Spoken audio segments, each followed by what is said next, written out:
কিন্তু আল্লাহর এই জমিনে আল্লাহ এবং তার রাসূলের কোনো অসম্মান এক মুহূর্তের জন্য আমরা বরদাস্ত করে নেব না। বিশ্বাস করুন ভাই, যে মানুষটাকে 3 বছরের বেশি সময় ধরে কারারুদ্ধ করে রাখা হয়েছিল, সেই মানুষটা আজ জেল থেকে বের হয়েই সবার সামনে এমন জ্বালাময়ী ভাষণ দেবেন তা সত্যি কল্পনা করিনি। সত্যি বলছি, অবাক না হয়ে পারিনি। দীর্ঘবন্দি জীবন ও জুলুম নির্যাতনেও তার কণ্ঠ পরিবর্তন হয়নি, কথার টোন পাল্টেনি। জেল জীবনের আগের কথা আর পরের কথার মধ্যে পার্থক্য তৈরি হয়নি। অনেক বন্দী জেল থেকে বের হবার পর টোন পাল্টে নিয়েছে, কর্মপন্থা পাল্টে ফেলেছে। অপরদিকে জেল থেকে বাড়ির চৌকাঠে পা রাখার আগেই ইবনে সাইকুল হাদিসের সেই পুরনো বজ্রধ্বনি নতুন রূপে প্রকাশিত হয়েছে।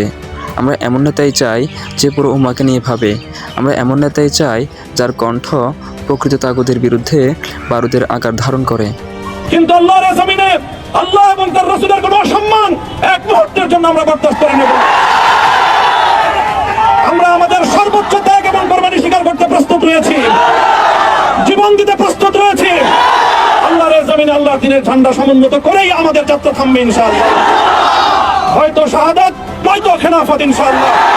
আল্লাহর জমিনে খেলাফত প্রতিষ্ঠার যে আওয়াজ আজ পৃথিবীর দিকে দিকে উচ্চারিত হচ্ছে, সে আওয়াজ বাংলার জমিনে খেলাফতের এই আন্দোলনকে চূড়ান্ত গন্তব্যে পৌঁছাবে ইনশাআল্লাহ।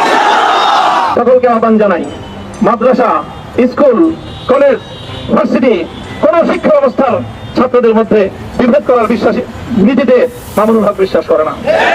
আসো, স্কুলের ছাত্র আসো, আমার মাদ্রাসার ছাত্র পাশে দাঁড়াও, কলেজ থেকে আসো, ভার্সিটি থেকে আসো, তোমরা হাতে হাত মেলাও।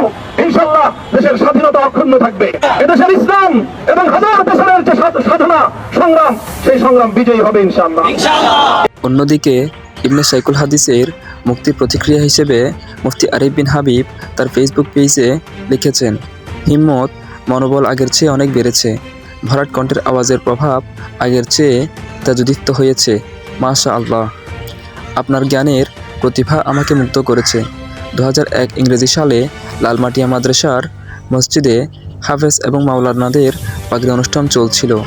আপনার বাবা এশিয়া মহাদেশের ইমাম বুখারী সাইকুল হাদিসের ছুঁড়ে দেওয়া একটি প্রশ্নের জবাব কেউ দিতে পারছিল না। মসজিদের পিলারের আড়াল থেকে আপনি সেই প্রশ্নের জবাব দিয়ে সবাইকে অবাক করে দিয়েছিলেন। সেবার আমিও হাফেজ হওয়ার পুরস্কার স্বরূপ পাগড়ি নিয়েছিলাম। ছোটরা যেমন অনেক সময় বড়দের কাছে কোনো কিছু নিয়ে আবদার করে বসেন, তেমনি মুফতি আরিফ বিন হাবিবও ইবনে সাইকুল হাদিসের কাছে একটি আবদার করে বসেছেন। আবদার করে তিনি ফেসবুক পোস্টে লিখেছেন, আপনার বড় ভাইকে কোনো কারণ ছাড়াই প্রচণ্ড ভালো লাগে এবং ভালোবাসি। আমার কাছে মনে হয় আপনার জন্য নিরাপদ জায়গা আপনার বড় ভাই। তার পরামর্শ নিয়ে হিম্মত, মনোবল এবং সুকৌশলে সামনে এগিয়ে গেলে আপনার স্বপ্নের বাস্তবায়ন হবে ইনশাআল্লাহ।